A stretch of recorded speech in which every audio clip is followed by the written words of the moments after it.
I'm talking with Jean Evans, a longtime Grundy Center resident, and in her 91 years in Iowa, she probably has a lot of fond memories of growing up and spending summers. What are some of the things that you remember about summertime activities from when you were just a young girl?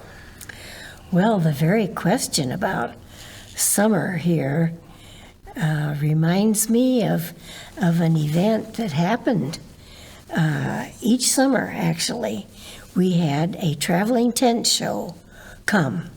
They would put up a big tent theater on that block where now the city hall and so forth. It was just a big pasture.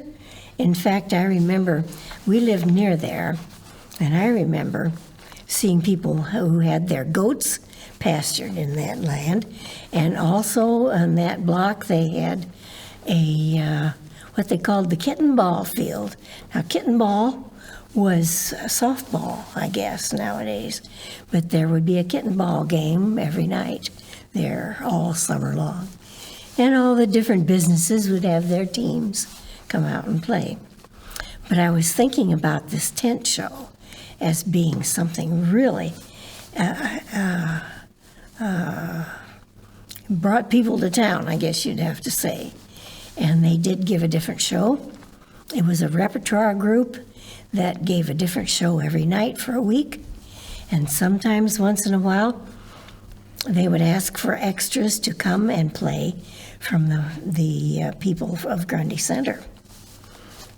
Did you ever have an opportunity to participate as an actress? I really did. When I was very little, I played the part of a starving orphan in one of their shows. And I think if I could remember the names of some of these, you would remember what plays these were, because they gave the same things, I think, often repeated the next year, and it would be something that you would have heard of. And so yes, we had a great time, and we didn't get to rehearse very much, but the name of the lady who was head of this tent show was Hyla Morgan.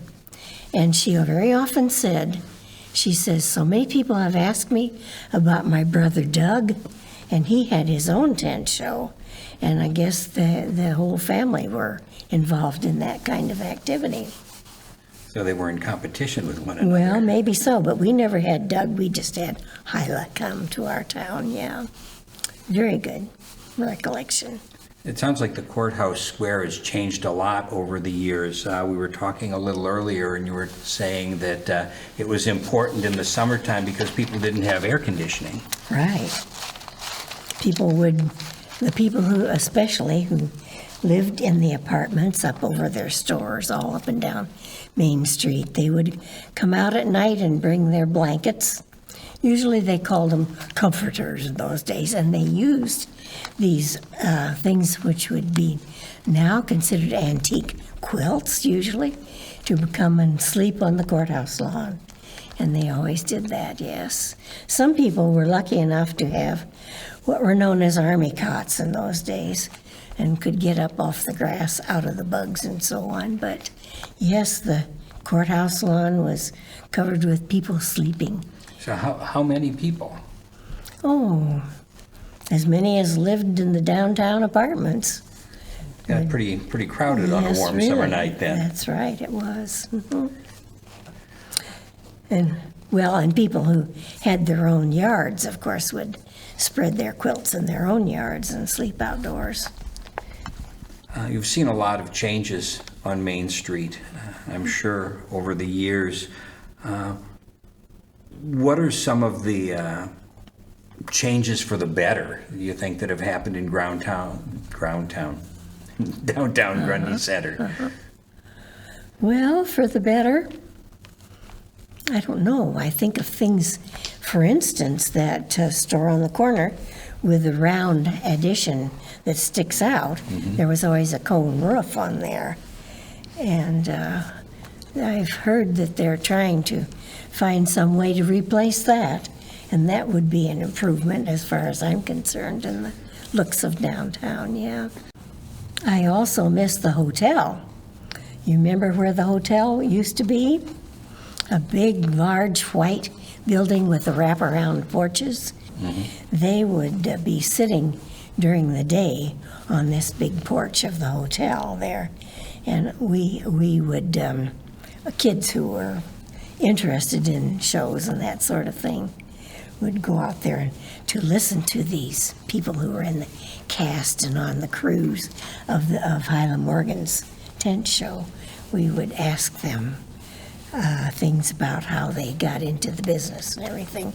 And I suppose some of us wanted to be in show business sometime, you know, so that would be of interest. And it was always happening in the summer.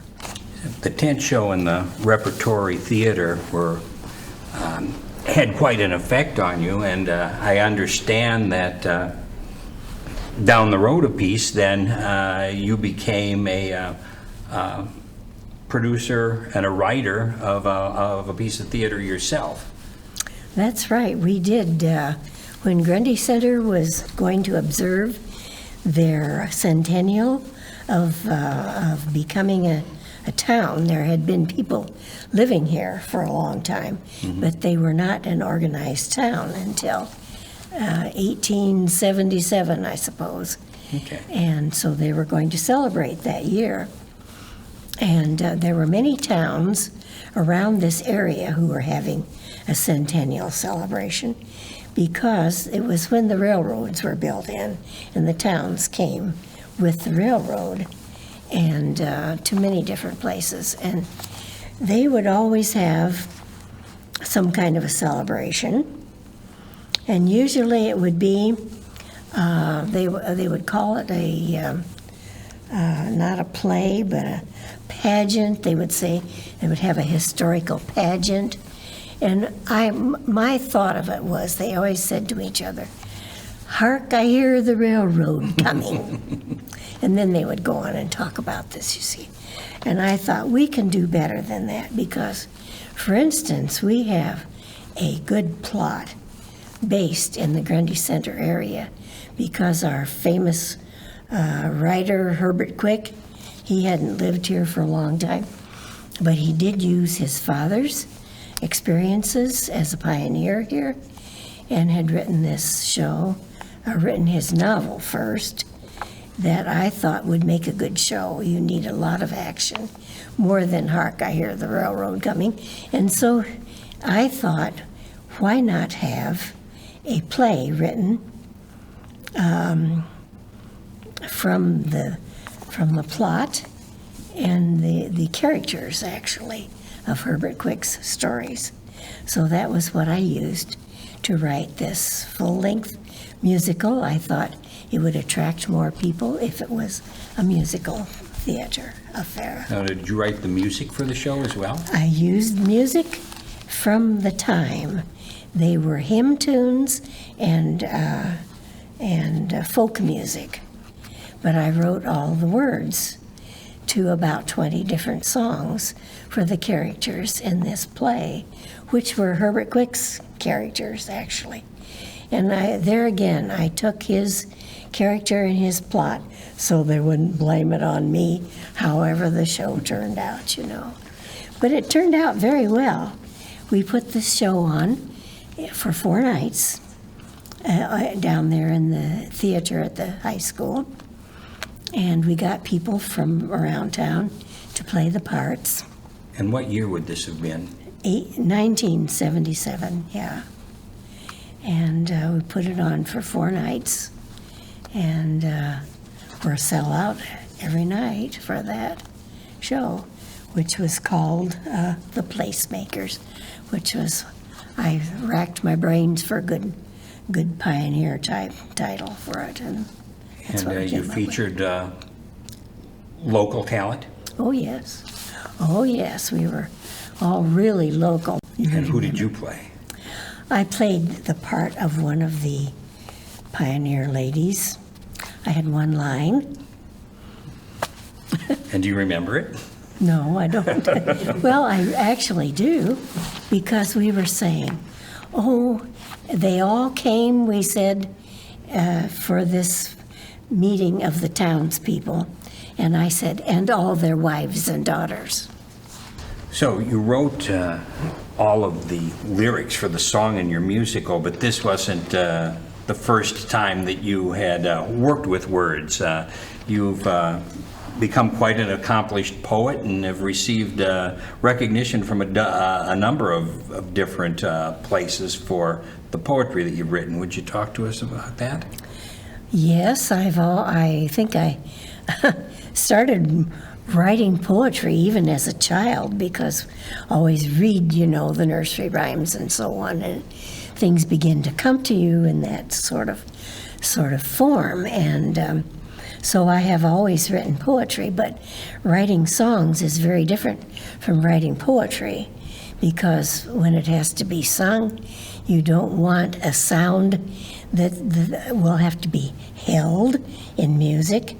That will be something that can't be pronounced properly. And in fact, writing poetry to read out loud, it isn't easy to find the kind that you want, the poem that you want, that will come forth in your voice exactly. It's just very different from writing songs then. So that was a different situation. But yeah, I have written a lot of poetry. And when we moved back, shall I say, back to Grundy Center in whatever it was. Am I allowed to forget a few things here? Absolutely. I think it was 65 when we moved back, after my husband's Army career was finished. And so at that time, I was getting out some of my writing to work on, and realized that the Iowa Poetry Association conducts a contest each year. And they do actually give prizes of money, as well as publishing a little booklet each year. So in 1969, I began to submit to the Iowa Poetry Association. And I have had a poem, and they'll only take one for their publication from each poet that submits. And you can send in 5 poems, but not more than that. And then they pick out a couple hundred actually, for their publication. And I have had a poem published in the publication of the Iowa Poetry Association every year for 50 years. And this very year, was the first that I have ever not submitted poems to the contest. You didn't write one this year? No, I didn't send anything in. So I've had a few, shall we say, fan letters from friends that I've known in the Poetry Association, who said, "Why didn't you send something this year?" You think that you would take the time and perhaps read us a couple of your works? Yes, I can do that. I have a few here, nothing very serious, so they might be better understood by most of us, I think. This is a Christmas poem, and the title is "To Them from Us," and it's nothing serious.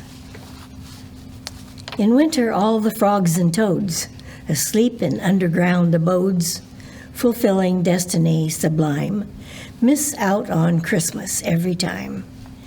Then comes a hint of early spring, and up they jump and start to sing, like joyful misfit jingle bells, like organ pipes the carol swells. Why mention lowly toads and frogs? Their tardy little epilogues, though evergreen, are seldom told, except their part in plagues of old. Who followed Adam through the mud? Who welcomed Noah from the flood? Who heard the baby Jesus cry and chirped a quiet lullaby? Now have we never failed our cues, or sat subconscious in the pews, or leaped about, or shed our skins, forgot our common origins? Then, in this festive time, recall the frogs and toads, God made us all. The title of this is A Rhyme Regarding Garbage. The caveman leaves a cave with bones piled higher than is neat. The medieval mode condones their slops dumped in the street. The fog of London has been sung, and cocks crow sweet atop a hill of dung. The careless folk of yesterage discarded refuse too, but now we reach a sinful stage, for populations grew. God knows it all began the day when Adam threw his apple core away.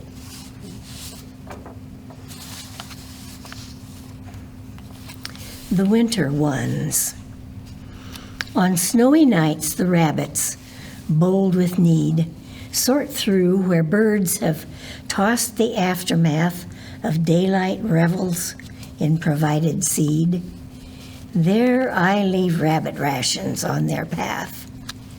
The neighbors doubt the goodness of my deed. They guard their gardens to the point of wrath. But as God bids me gather up a crumb, so shall I feed them when the rabbits come. Now, you don't simply write poetry. We already talked about the play that you did for the Grundy Center Centennial, but I understand you have also written at least one short story that was very well received. I have written many short stories. None of them were well received, if I may put it that way. No, I think what I would be entitled to remember, when I was in high school, we always wrote essays. We had a very good English teacher, and she had us writing essays every week, actually. And I did always enjoy doing that. And one of the essays that she had, the whole particular class, right, was called What Americanism Means to Me, because this was wartime, and that made a big difference in all of our lives, of course. And this was a poetry or a writing contest for high school students, put on by the American Magazine. You may or may not ever remember the American Magazine. We also wrote for the Scholastic, and I did win something from them one year. But the one that was most notable, the whole country sent their high school essays in, and I happened to win second place that year from the whole United States. And I won, which I guess I will tell you, it was $500 for being the runner-up in that essay contest. And that amount of money paid for my whole year of college when I went on to college. And since it's all so different nowadays, I think I can use those details and people won't hold it against me. It only cost me $500 to go to college, you know. This is a perfect spot to segue then into the Second World War. You know, anyone of a certain age, that is going to be one of the things that they really remember as a significant event in their lives. How were you involved in the Second World War, and how did it affect you? My dad was in First World War and in the Reserve Corps all between the two wars, so he was called up then. And my